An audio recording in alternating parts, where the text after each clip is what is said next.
Welcome, all you sinners and sodomites, to episode 18 of Bible Stories for Atheists.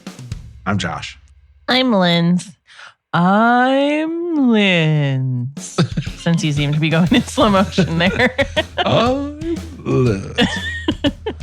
We are your guys to the laughingly lamentable stories, literally littering the Bible. A lot of L's on that one. Yeah. Very Ellie. Ellie. Yeah. So we go through a few of the famous miracles this week. Yeah. Ones I had completely forgotten about. Yeah.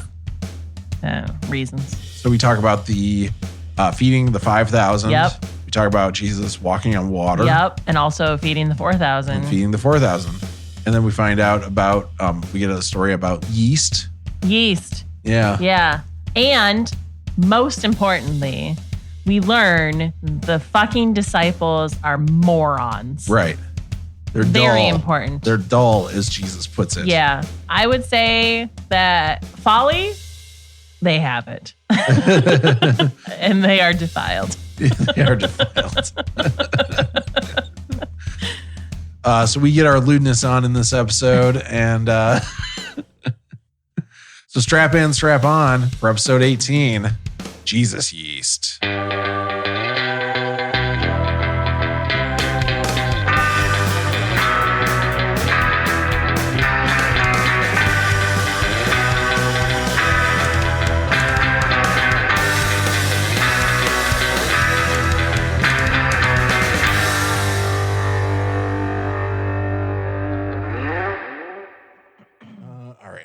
Yes. Can you hear me okay? Yeah. Okay. It feels weird with it like right next to me. The more you do that, the better, though. Again, how did I get to the camera app? Are you a 60-year-old man? I think so. I'm turning into one. Episode 18. Episode 18? Yeah. Look at us go. I know. I was going to say we're coming up on a year, but that's still a ways off. Yeah. 18 because it was episodes. 4th of July was when our first episode went out there. That makes sense. Because that means it's been 18 weeks since we started. No, because we do it every other week. So it's been twice that. So 36? No. Would it be 36?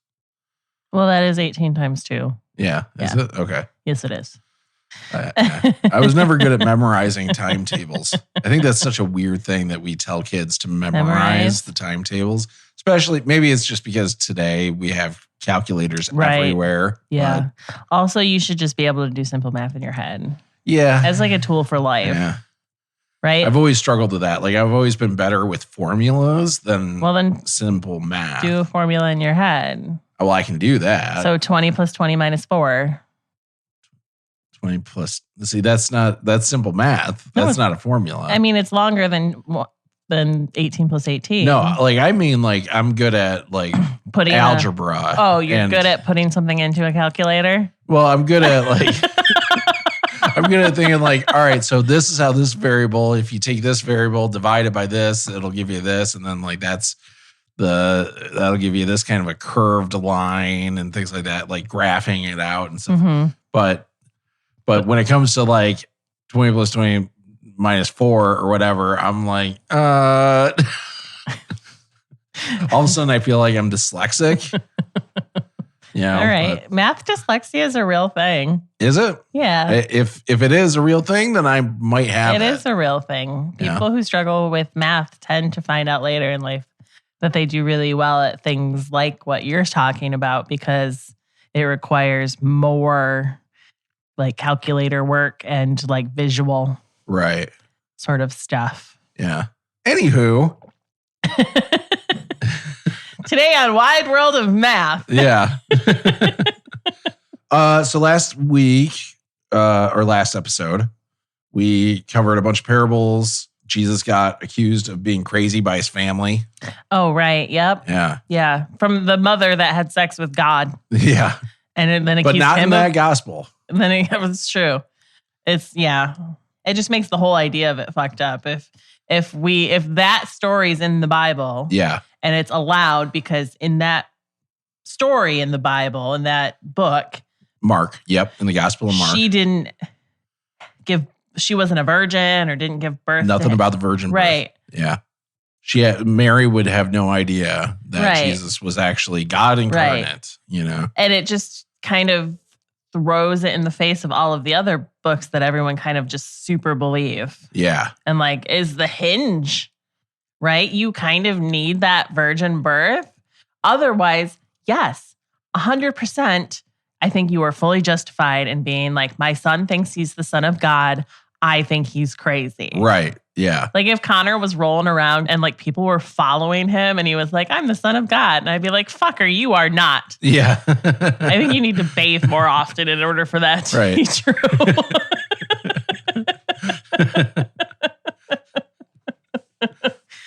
But it's just crazy that there's such the dichotomy there. And it's not something I've ever heard. Yeah. So therefore, Christians don't talk about it. I'm just imagining you busting up all the disciples. Why are you listening to him? He shit his pants until he was 10 years old or something like that, One time when he was little, he thought he would pee on a couch because he was mad at his dad.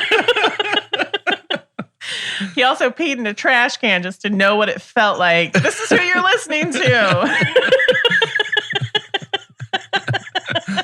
And then those become the sacred rituals.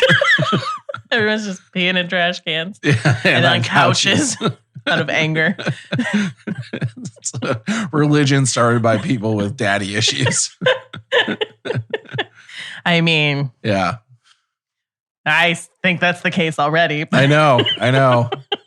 There's a lot of issues with your father wrapped up in Christianity.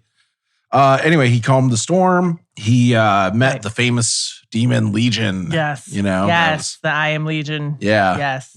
Cast out Legion. They described how John the Baptist was killed also. And that's kind of where we left off. Okay. Previously on Bible Stories for Atheists. All right. So the first story I wanted to cover this week was Jesus feeding the 5,000. Oh, is this the fish story? Yes. Fish and loaves? / the apostles' return. From right next to him where they were the whole time? Yeah.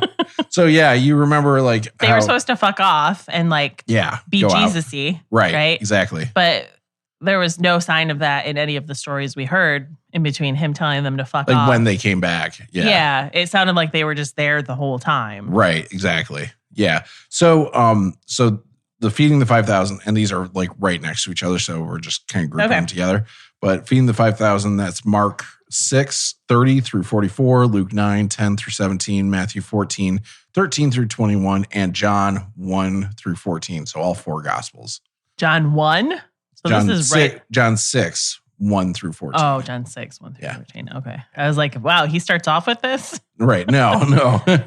But so in Mark 6, we get Jesus telling the apostles to go out and preach throughout throughout Israel. Yep. Right. Off. Yep. We get the story of John the Baptist getting killed. Sure. And then immediately after that, we get this. It says the apostles gathered around Jesus and reported to him all they had done and taught. Okay. So they came back. Those things happened all in chapter 6 of Mark. Luke is similar. But in Matthew and John, this is not when the apostles return, if they ever do return. They just don't. Dun, dun, dun. Yeah, they just don't say this is when they came back. Right. So yeah, because they never left in those stories. Maybe. Yeah, I can't remember off the top of my head. I didn't double check, but which Gospels? I think at least Matthew had them leaving. Mm-hmm. That's right, because Matthew was the one where he got all crazy towards the end. And was like, and you should make enemies of your family and stuff like that. Yes. So when it comes to the feeding the 5,000, according to Mark, the story goes like this. Did somebody actually count how many people were there? Apparently, yeah. That's a lot of people for back then. One thing I was really surprised by with this is just how many of the details, because we've gone through a lot of stories so far, and the details when they're in other Gospels rarely match up. Right. I was really surprised at how many details actually match up. Like they copied it almost from each other. Yeah. Verbatim. For some reason, this one they got right. This one's a big deal. I guess so. There's this big crowd coming and going. The apostles haven't had a chance to eat since, coming back and everything. Right. So Jesus has them come to a solitary place by boat to get some rest, but people followed them on shore running ahead of them. Okay. So like they go to some other solitary area in the wilderness and people are like running along the shore like, we're coming, Jesus.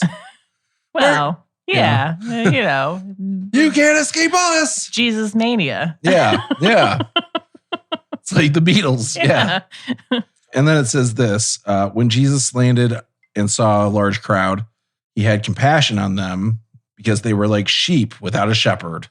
So he began teaching them many things. And I'm really curious what those things were that he was teaching them, but they don't tell us that. Yeah, could it have been like, this is how you bathe because y'all stink right now? Yeah. Or was it like, hey guys, I'm the Son of God. Here is some stuff about me. Right. I like long walks upon the beach.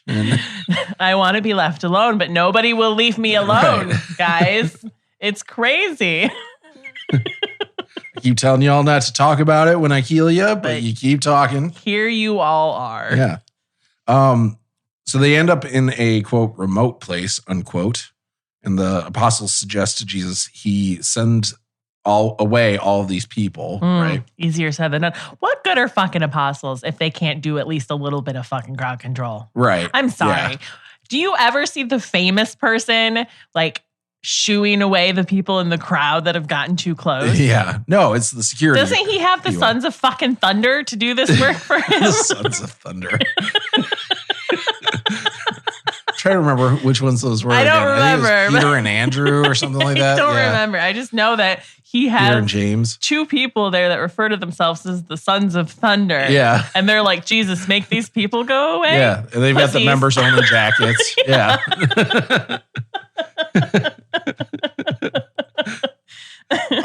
So they're telling them like send them away so that they can go get food in the nearby villages and stuff.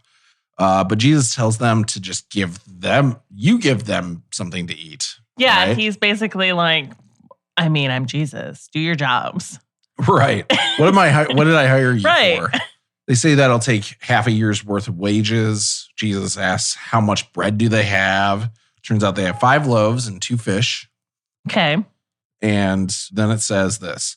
Jesus directed them to have all the people sit down in groups on the green grass. Shut the fuck up.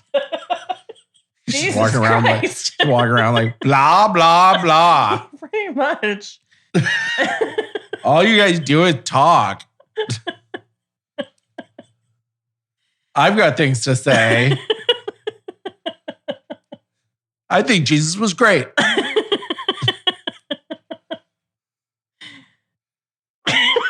Nice staring at us. I know. Okay. All right. And then it says this. Then Jesus directed them to have all the people sit down in groups on the green grass. So they sat down in groups of hundreds and 50s, taking the 5 loaves and 2 fish and looking up to heaven. He gave thanks and broke the loaves. He gave them to the disciples to distribute to the people. He also divided the 2 fish among them all. They all ate and were satisfied. And the disciples picked up 12 basketfuls of broken pieces of bread and fish. The number of men who had eaten was 5,000. So that's how that story goes, according to Mark. So one could argue that if you break a loaf of bread in half, you do have 2 loaves of bread. Yeah. It doesn't say how big these loaves of bread are. Right. They were massive. Giant loaves of bread and also whales. And also whales. Yeah. The 2 small fish were just whales. Yeah. Right. Yeah. In Luke, we find out specifically they went by boat to a town called Bethsaida. But besides that, pretty similar story. In Matthew, again, pretty similar, but the last line does add a little bit of clarity. It says the number of those who ate were about 5,000 men, besides women and children. So even more. Yeah, even more people. In John, it's sound like Trump numbers to me. I know. Yeah. Yeah, sure. There are 5,000 tickets sold.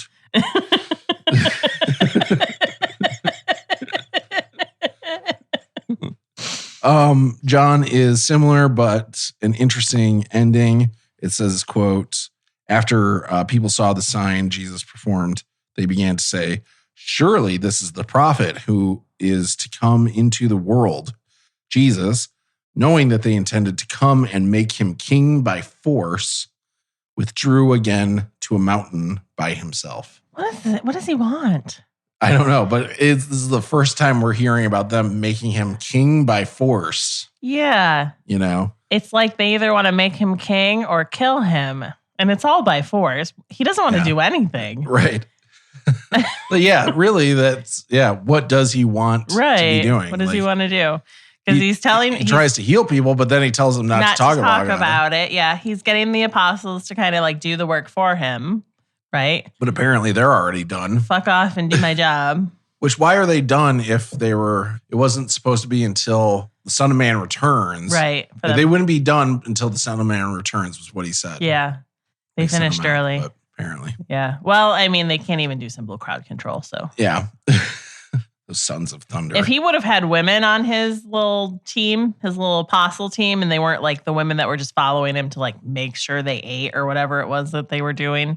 The thing that made the Bible pro women. Oh yeah. That three sentences. Yeah. That we covered in the last episode. Yeah. That I could see that maybe it would have gotten done early. Right. Yeah.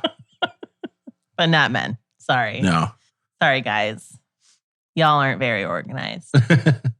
Right after that, we get Mark 6:45 through 52, Matthew 14:22 through 33, and John 6:15 through 21, where Jesus walks on water. I do know this one. Yeah, you were like, I think we covered all of the I forgot because we've talked about. Well, I've talked about the bread and loaf or the fish and loaves thing. A couple times.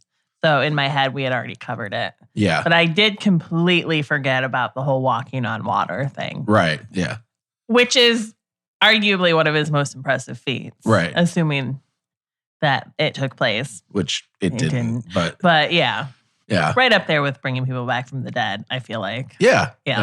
Which we still have not gotten to Lazarus too, by the way. So yeah, that's coming up. But he's already done it. He's brought some kids back. Yeah, no, they were sleeping. Oh, right, that's right. Yeah, they were just comas. Right.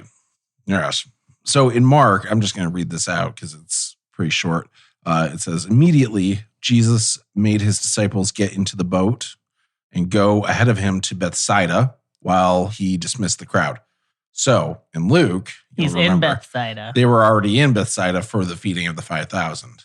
In Mark, and women and children. Yeah. In Mark, they're now going to Bethsaida, apparently. So continuing on, after leaving them,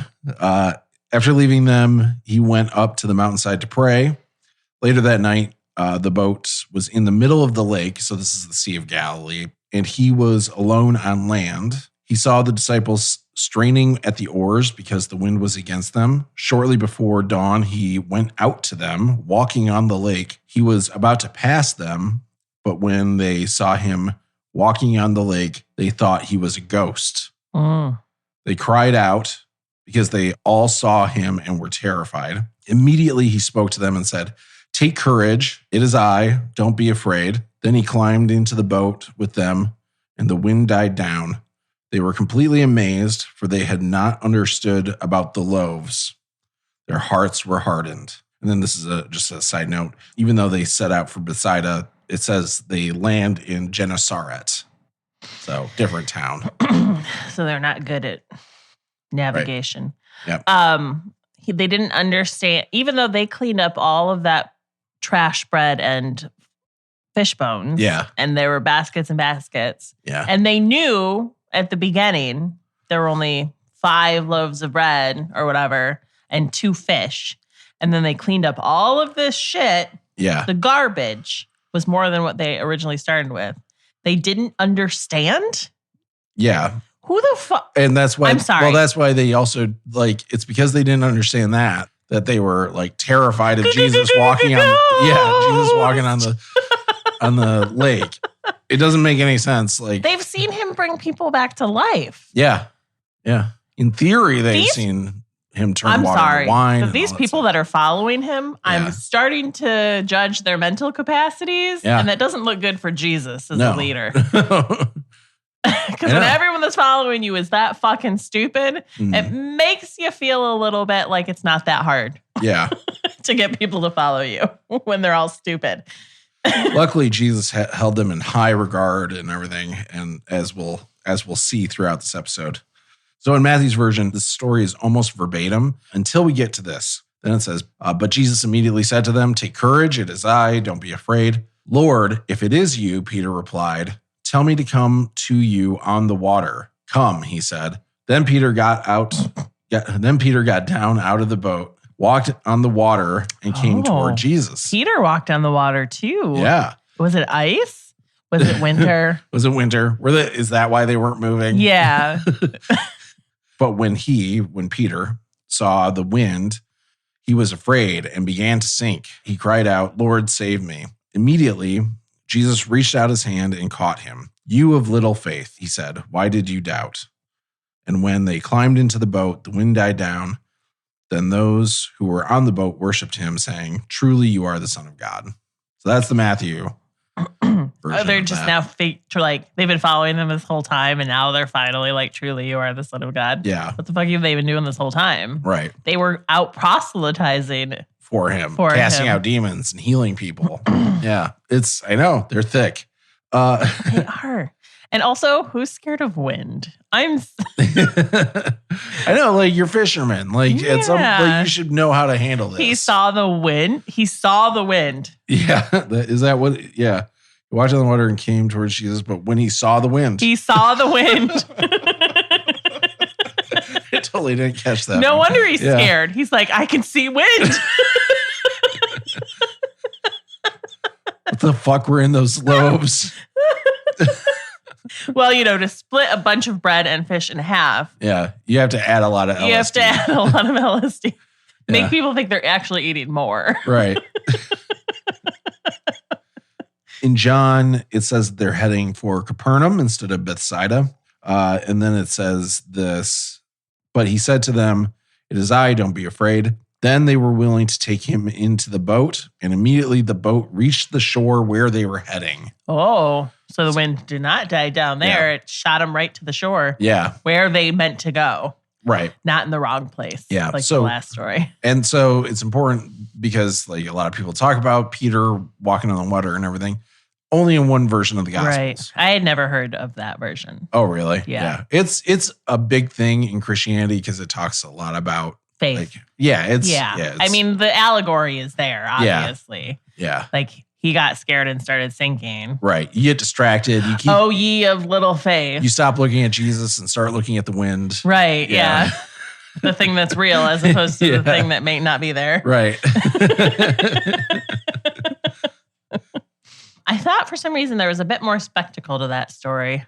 Yeah, not really. I think it's because it comes right after the feeding the 5,000. Yeah, and there's so many people there that I think maybe those two stories, just because they're right next to each other, you assume that 5,000 people then also watched him walk on water. Right. No. Yeah. But they did not. Nope. It was just a handful of guys in a boat. Yeah, who were scared that he was a ghost. And then, like the Scooby-Doo gang, they figured it out. Right. It's just old man McLeary the whole time. I would have gotten away with it too if it wasn't for you stinking apostles.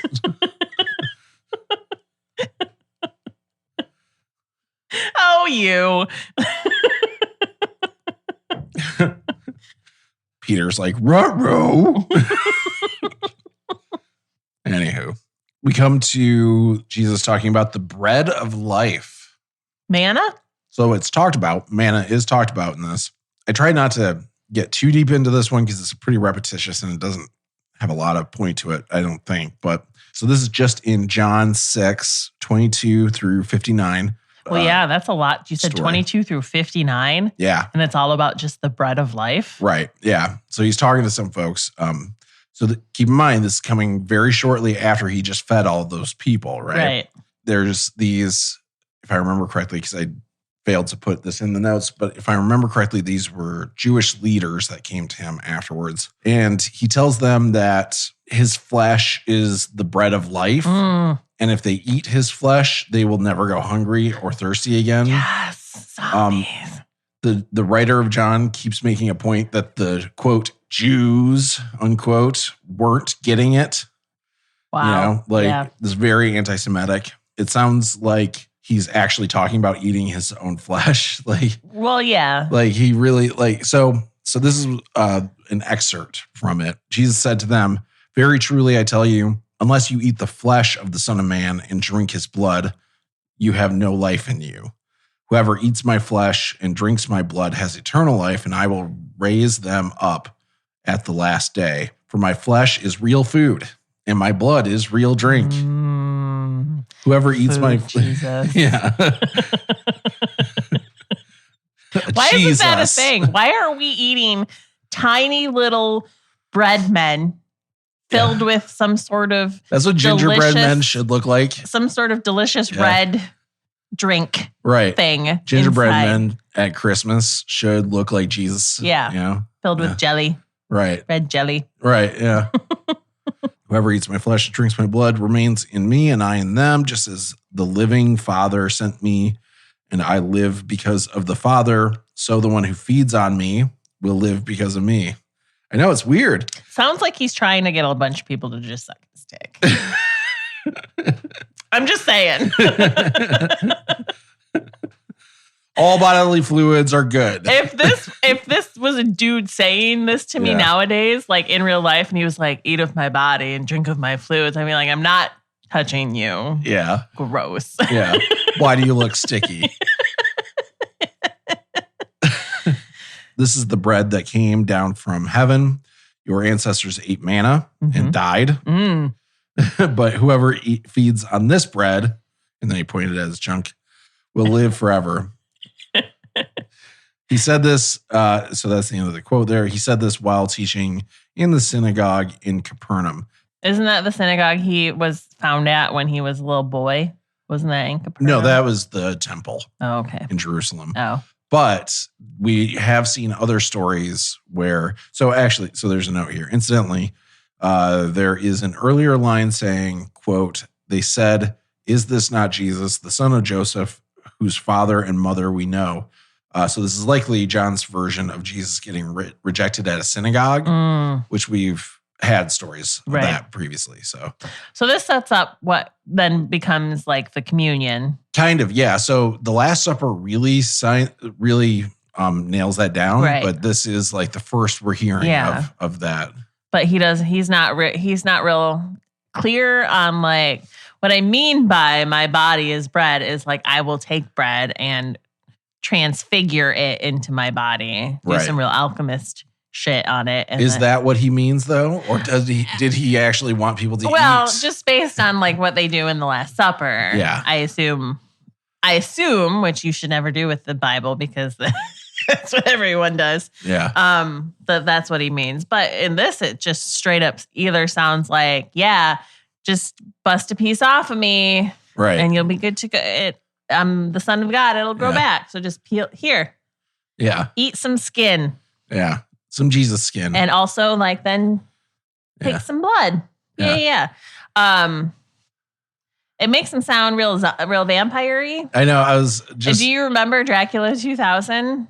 I don't think I ever saw Dracula Judas 2000. Was the original vampire. Really? In that movie. And it had something to do with like being crucified on like the hill and all the blood and stuff like that turned him into a vampire. It got real biblical in that movie. That's interesting. It was for a movie called Dracula 2000.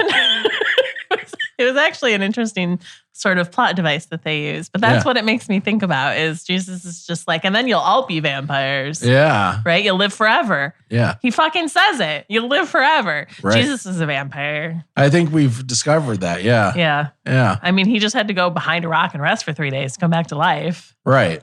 Yeah. Just to get out of the sun. Right. Yeah. He'd been out there for a really long time. Right.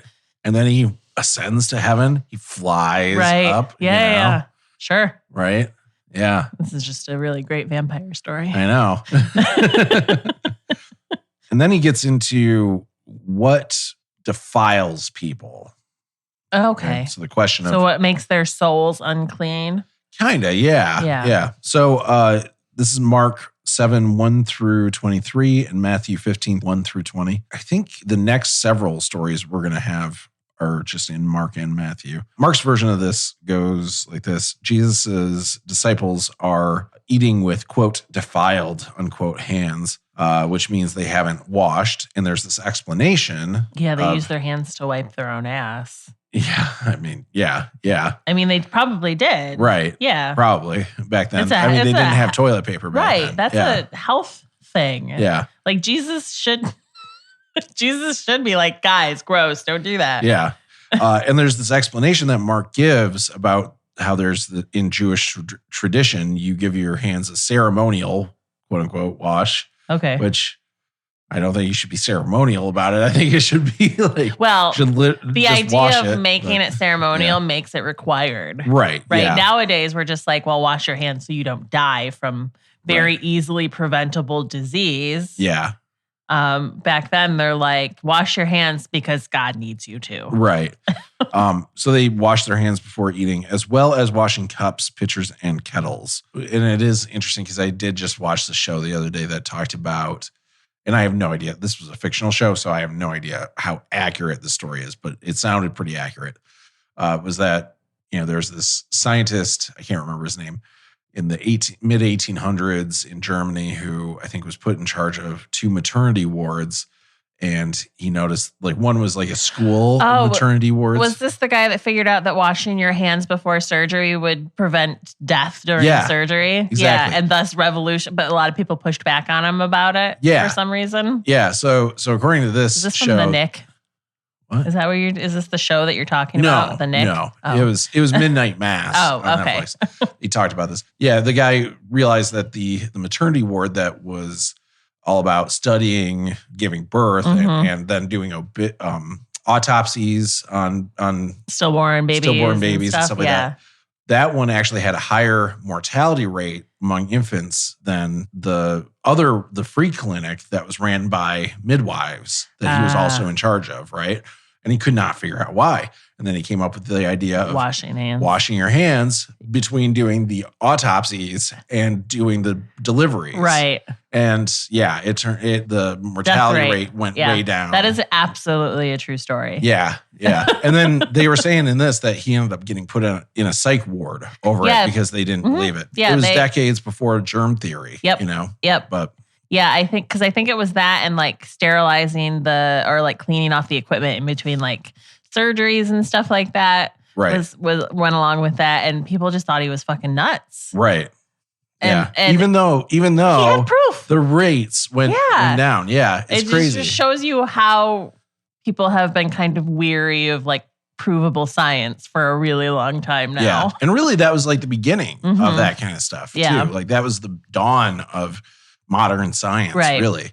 But anyway, what I think is interesting about this is how this is so much longer before that, but it's this thing that people obviously noticed is if you wash ahead of eating, you're much less likely to get sick and everything. And so they build this into the tradition and everything. Whereas if they would have just shared the actual reason why, that probably could have been implemented into things like medicine a really long time ago. Right. So wouldn't it be interesting if here, when we have God incarnate talking about this, if God told us, hey, there's this thing called germs. Right. And if you just wash and preferably use something called soap, and I'll show you how to make that. But really just hot water will do. Yeah. That if in a pinch, Right. But here's why you need to do that. So let's see. Is this what Jesus says? So the Pharisees ask him why the disciples are eating with defiled hands, and Jesus calls them hypocrites, the Pharisees. Okay. And he quotes Isaiah, which is, these people honor me with their lips, but their hearts are far from me. They worship me in vain. Their teachings are merely human rules. Then he says something really weird, that we're commanded to honor our father and mother, quote, but when you say that if anyone declares that what might have been used to help their father or mother is korban, and then it says in parentheses, that is devoted to God, so korban means devoted to God, then you no longer let them do anything for their father or mother. Thus, you nullify the word of God by your tradition that you have handed down, and you do many things like that. So he's basically, most of that didn't make sense, but the thing I got from it was Jesus was anti-hand washing. Right, saying going against... This is a human rule that you've created. Exactly. And the only rules that you should be following are Jesus rules. Are God rules. God rules. Yeah. So, I know. It's weird. So there's a lot to unpack with this because I looked up the footnote for korban there.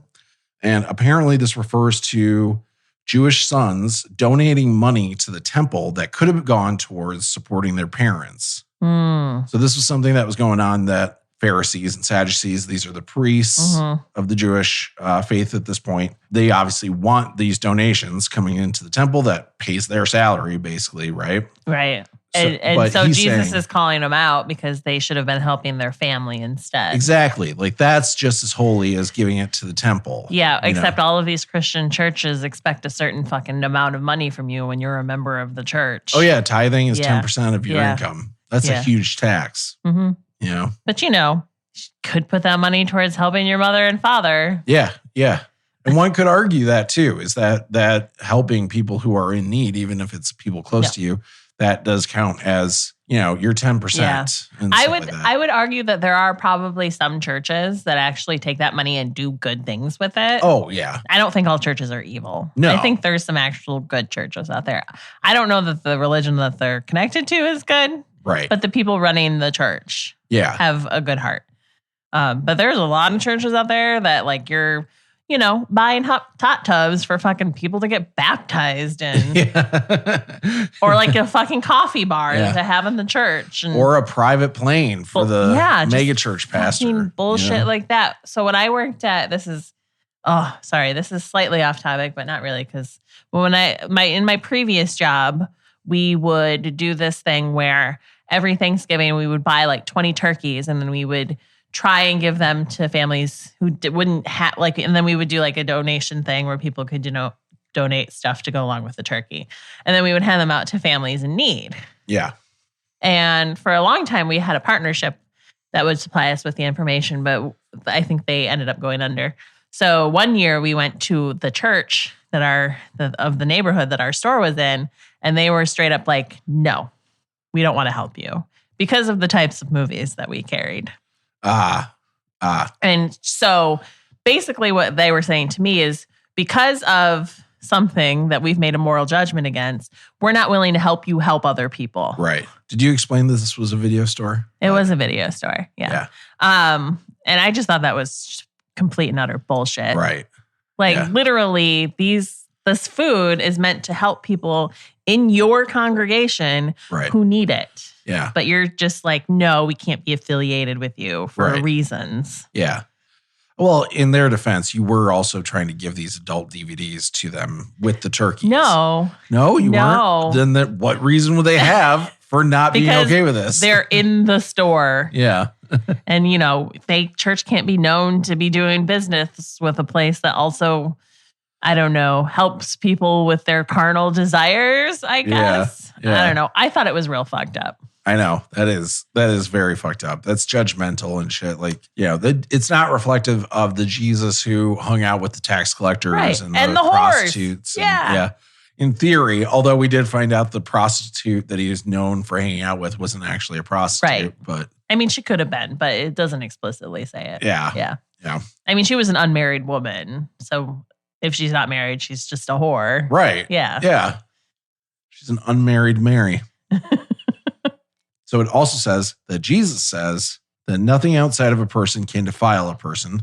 And the writer calls out that this is him saying that there's no unclean foods. Oh. So Christians are free from the restrictions of eating kosher. I see. Right? Okay. But it still really sounds like he's saying you don't have to wash your hands right when you eat. Yeah. and that and he says, and that you won't get sick because of it is what it sounds like he's saying. And when he says nothing outside of a person can defile a person, does he mean nothing outside of myself can defile me? Or does he literally mean only people can defile people? Because I know that lots of women who have been defiled by things outside of themselves. Yeah. I think for what he's trying to say with this, and there's a little bit more context to this. I would say that's not what he is talking about. Is stuff like that. He would not consider that being defiled. You know what I mean? Like, that's the phrase. Like that's your been soul used. isn't defiled. Okay. You know what I mean? The church would have argued that for a really long time. And there are still some religions that do. But the end of this goes, quote, he went on, what comes out of a person is what defiles them. So when you take a shit, no, not really. Mm-hmm. For it is from within, out of a person's heart, that evil thoughts come. Sexual immorality, theft, murder, adultery, greed, malice, deceit, lewdness, envy, slander, arrogance, and folly. Folly? Folly. Folly? You would really hate this show. Oh my God. We are so arrogant and full of folly. Yes. And something else you said. I can't remember what it was. I don't know. Lewdness. Lewdness. Yes, there we go. All these evils come from inside and defile a person. Okay. So then, that's what he means. A man being rapey would be his defile. Yeah. Oh, he is defiled by being that way. I gotcha. Yeah. Okay. Which I think is a better way of looking at it, you know? Yeah. You know, that he is the one who's unclean. Oh, yeah, for sure. Because that's obvious. Right. You know? Right. In Matthew, it's pretty similar, except it says, quote, then the disciples came to him and asked, do you know that Pharisees were offended when they heard this?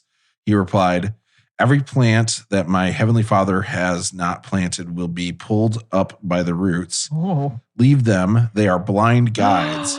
If the blind lead the blind, they will both fall in the pit. Peter said, explain this parable to us. Are you still so dull? Jesus asked them. He's so stupid. Then he explains, murder and adultery, etc., is what defiles a person. Right. So go back to the beginning of that statement. Anything that was not planted by... Every plant that my heavenly Father has not planted will be pulled up by the roots. Leave them. They are blind guides. Oh my gosh. If the blind lead the blind, both will fall into a pit. Or they'll follow Jesus. Yeah. So obviously he's saying that Pharisees. Feels real hateful. Against the Pharisees. Yes. Yeah. Like you could see why there's like an entire factions of Christianity that have become anti-Semitic because the Bible says shit like that. Oh yeah. Especially like this is Matthew, which Matthew is written for Jewish people specifically, but John, like we've said, racist, super anti-Semitic. Yeah. Probably just full racist. Yeah. Probably. And sexist. And there are additional books of the Bible that come after this, like in the New Testament, that have a lot of anti-Semitism in them as well. There you go. Good job. Yeah. Got there. That alcoholic beverage we had ahead of time. Doing a number. I don't agree with all of them. I don't think folly is something, or lewdness, but some of those for sure. Yeah.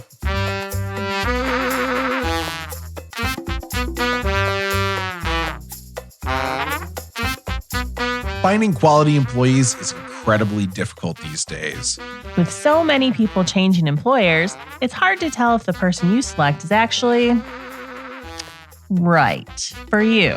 That's why we're proud to be sponsored by Glass Wall Recruiting, a recruiting company that helps you weed out candidates with questionable moral character. You mean like being fraudulent with their taxes? No, like engaging in premarital sex, being divorced, or having a subscription to HBO. At my last job, I was forced to work with someone who lived in the same house as their fiance. She said he slept on the couch every night, But what if he was a sleepwalker? Don't let that happen to you. Use the traditional family filter to spare your workplace from the confusing quagmire of the gay element. Because as we all know, the one thing that could plunge us into complete godless chaos is penises touching. My friend Darius has been looking for a job. He's a good Christian. Should he sign up? Absolutely. And that reminds me, employers should upgrade to premium to automatically filter out candidates with names that don't sound like they would fit in with your company culture. They take a candidate pool of literally thousands and whittle it down to about 2 or 3. And don't worry if they don't know anything about your industry. They'll learn. The only recruiting service that requires candidates to upload a copy of their birth certificate to verify their gender. Lastwall Recruiting. We do the discriminating for you. Use promo code BSFA at checkout to get 10% off on the humans you buy from us. Lastwall Recruiting is only available in the continental United States, the only country that thinks Jesus didn't just die for your salvation, but for your business's salvation too. So the next story that we're going to cover is the faith of a woman of indeterminate origin. Okay. Yeah. This is Mark 7:24 through 30 and Matthew 15:21 through 28. Mark's version goes like this. Jesus left that place and went to the vicinity of Tyre. He entered a house and did not want anyone to know it, yet he could not keep his presence secret. In fact, as soon as he walked into someone's house? He entered a house. It doesn't say he knew who it was, but it doesn't say he didn't know. But he wanted to keep it a secret. It sounds like he's doing a little B&E. Yeah, maybe. Maybe. In fact, as soon as she heard about him, a woman whose little daughter was possessed by an impure spirit came and fell at his feet. The woman was a Greek, born in Syrian Phoenicia. She begged Jesus to drive out. Well, that's not indeterminate origin. It says right fucking there. Oh, okay. Well, yeah, there. She begged Jesus to drive the demon out of her daughter. I just remembered how fucked up this is. First, let the children eat all they want, he told her, for it is not right to take the children's bread and toss it to the dogs. Okay. Lord, she replied, even the dogs under the table eat the children's crumbs. Then he told her, for such a reply, you may go. The demon has left your daughter. She went home and found her child laying in bed and the demon gone. That's the story according to Mark. There's a footnote here. You're looking at me like a confused dog, actually. Thank you. I appreciate that analogy. Yeah, that was bad. Real great. I apologize. I could just look like a confused person. You do. It's just because we were talking about dogs. Sorry, Happy Valentine's Day to you too, motherfucker. I guess so. I'll cut that out. I don't want to look like an asshole. Yeah, it's nice to have editing power, isn't it? Yeah, it is. Asshole. The footnote for this, says this. The children represent Israel. Okay. Are you getting what this? Well, I heard what you said, and I understand the words that came out of your mouth, but I don't understand the significance of them. Okay. So the footnote says the children represent Israel and the bread is the nation's salvation, right? Okay. Dogs is a derogatory term for Gentiles. Okay. Jesus is calling her a dog.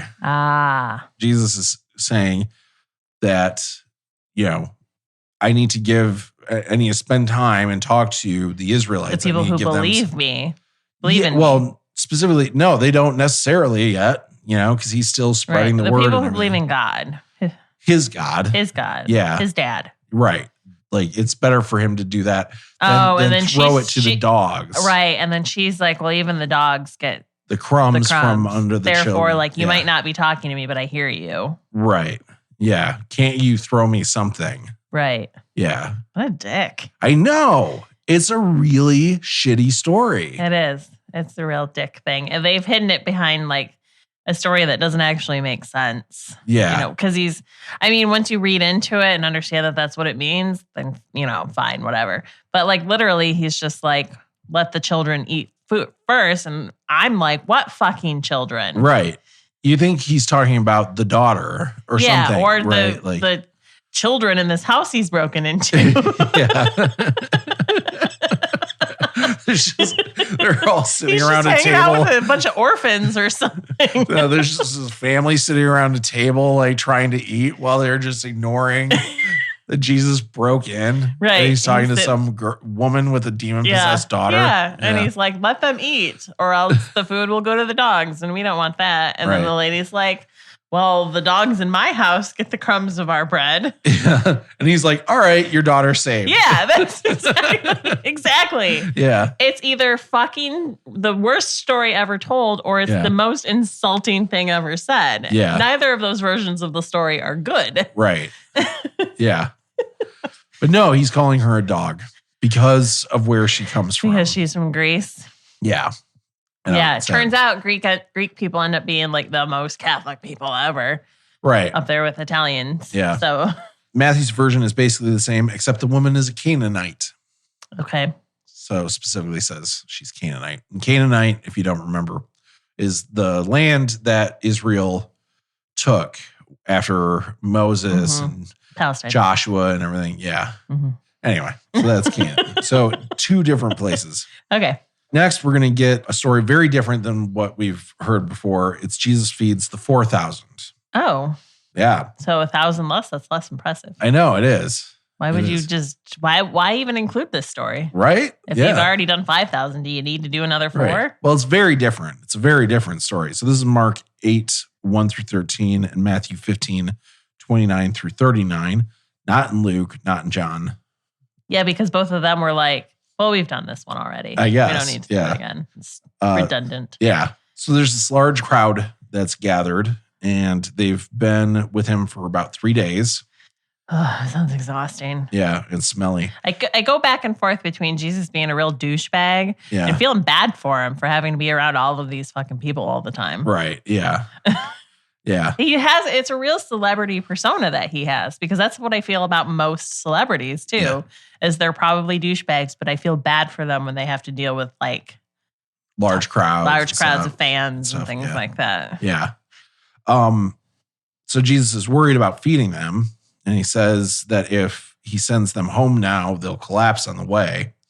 He asks how many loaves the disciples have. They say they have 7 loaves. Okay. So less impressive there. Right. They also have a few small fish. Okay. So he tells everyone to sit down. Groups of 50 or 100? It doesn't say. It just tells them to sit down. Okay. And then he gives thanks and breaks the loaves. He tells the disciples to distribute all that stuff, right? And out to everybody. Everybody ate and was satisfied. Afterward, the disciples collected 7 baskets of leftovers. Mm-hmm. Mm-hmm. And did not understand what was going on. Right. Per the usual. Yeah. Yeah. It's basically the same story as the 5,000 with slightly different numbers and stuff like that. And what's interesting is it does come right after the 5,000 story, just a few, like a chapter or 2. In the same book. So it's not like. In 2 of them. Yeah. Right. Right. So it's not like those books didn't have also the 5,000 story. Right. Yeah. So they did the 5 and then the 4. And like what I assume in a couple more chapters, there's going to be one for 3 and then one for 2. It's a countdown. Yeah. Yeah. Until finally he's just feeding his disciples and it's in the Last Supper. Yeah. There's a countdown to the Last Supper. Yep. It's him just getting less and less popular. Well, they do kill him. Yeah. I'm just saying. Turns out Jesus was just a really bad cook.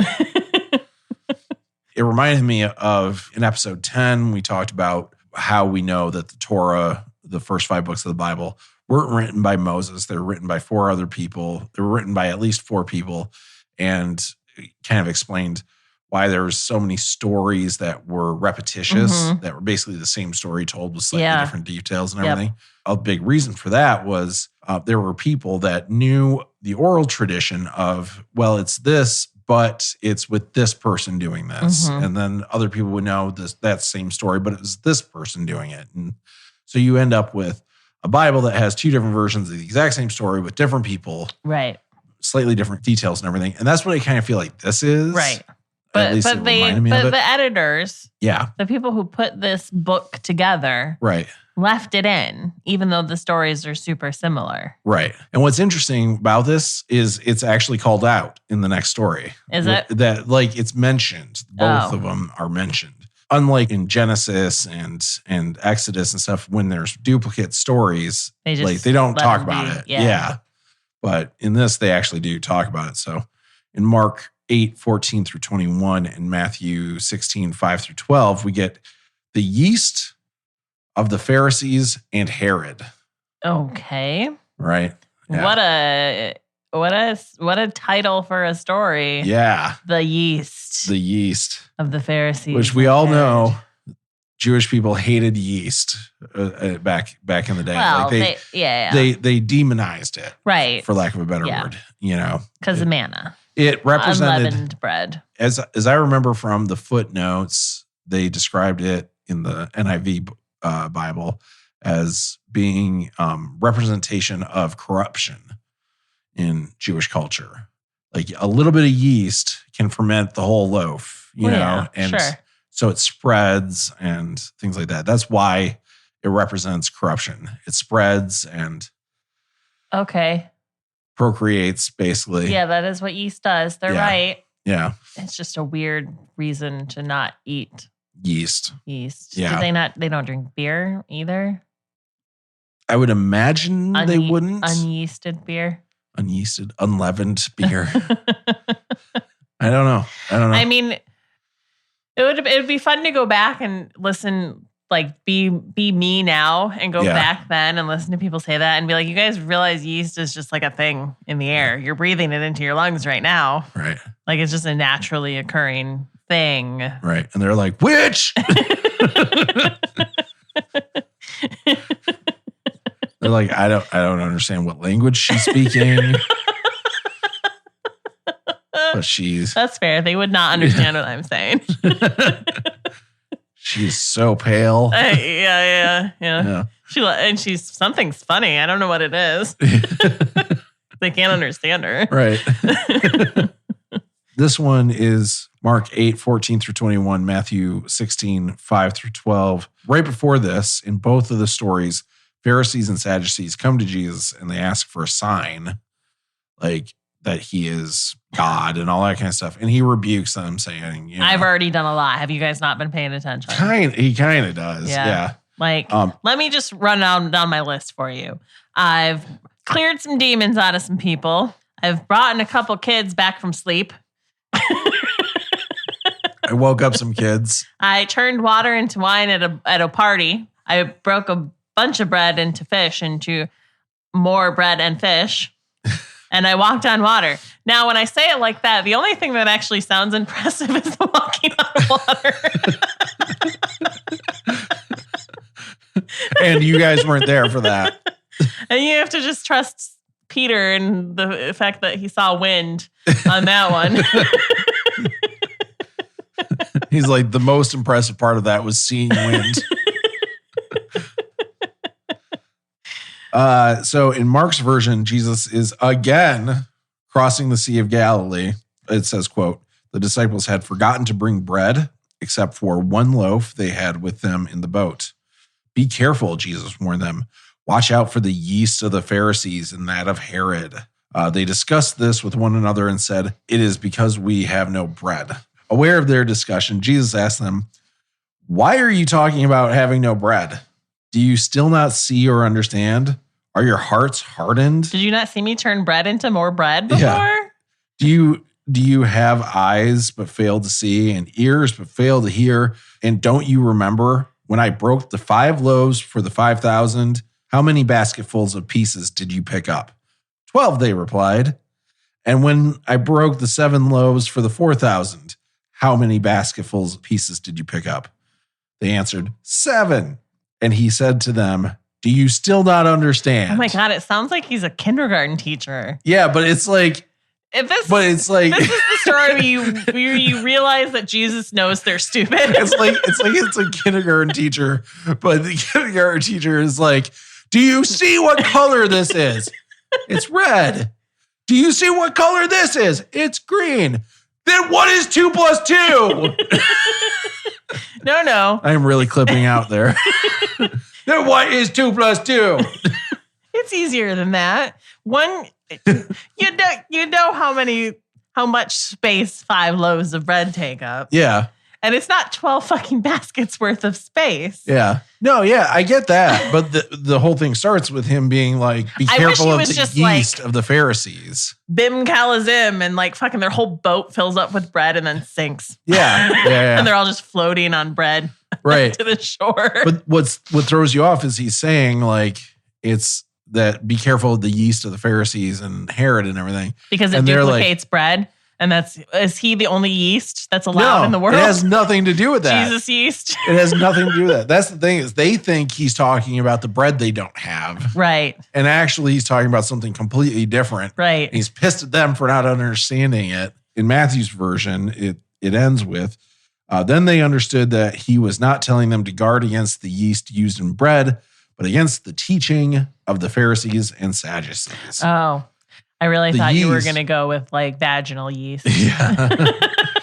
The yeast that was Don't have sex with any of the women. They all have yeast infections. Right.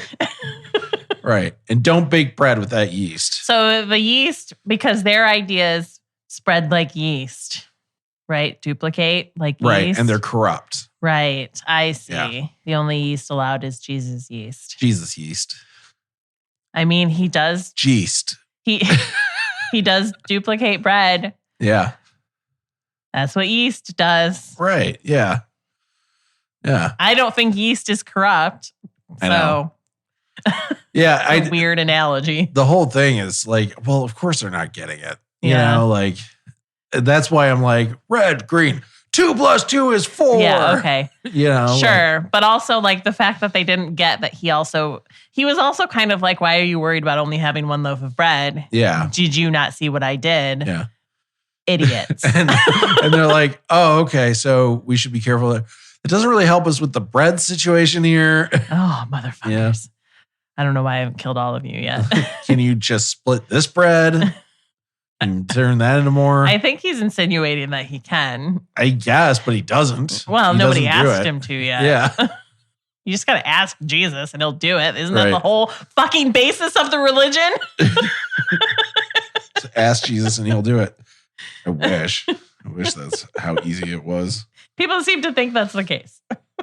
Well, I learned that Jesus still hates being around big crowds, but can't get away from it. I actually did skip a healing, yet another healing, because it just was like, you know, we've covered we get so it. many. You heal people. Yeah, but yet again, he's telling people, don't tell anyone. Yeah.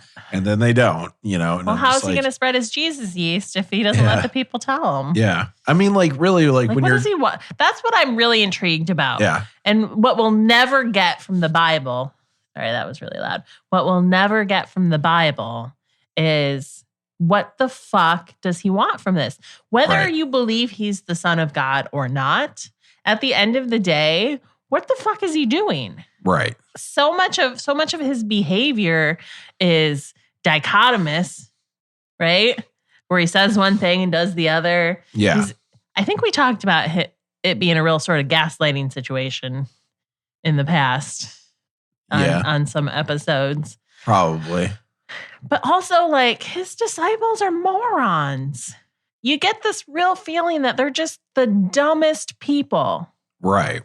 And that's not a good look. No. I don't think. Mm-mm. To have the dumbest people following you. Doesn't look good. Makes it look real easy. Yeah. For you to get these people to follow you. It makes it seem that you just kind of just got to be a real dumbass in order to buy into it fully. And I know that's not the case. Because you don't need some grand education in order to have common sense. And they don't any of them seem to have common sense. No. The way that they're depicted in this, at least. Yeah. But I mean, I know people back then led simple lives, right? Where they did like one thing their whole lives. But also, like, at the end of the day, if you see 5 loaves of bread and then you collect a shit ton more trash bread at the end of the meal, how are you not like, what the fuck? Right. Or, oh yes, of course, this man I've seen do all of these other awesome things just made more bread. Yeah. Right. Morons. And it makes me feel bad for Jesus, but also he chose them, so it's kind of his own fault. Yeah. He's the one with the low standards. Yeah. And he does, and he comes off real like assholes. Yeah. Like a lot. Yeah. Like, and it's, again, you kind of feel bad for him, but you remember like he chose these people specifically. Right. Yeah. We got a big thing coming up called the Transfiguration. The Transfiguration? Yeah. Kind of like how they transfigure, the crackers into Jesus's body. Isn't that transubstantiation? Oh, that might be transubstantiation. Yeah. But the thing that's coming Transfiguration is when you turn like the Animorphs. Yeah. Right? Yeah. Yeah. Isn't that transfiguration? Yeah. Jesus turns into an Animorph. Yeah. I mean, yeah. He is Jesus. Yeah. It's going to be interesting because honestly, like I do remember this from when I was a Christian, but only vaguely. And I can't remember how much significance there is to it. So I'm looking forward to digging into it. Yeah. Can't wait. Yeah. It'll be fun. They all lived miserably ever after.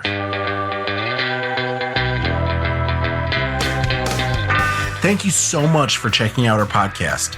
Help us spread the good news and keep this going by sharing the show with a friend or leaving a review to help others find us. And we'll talk to you next time.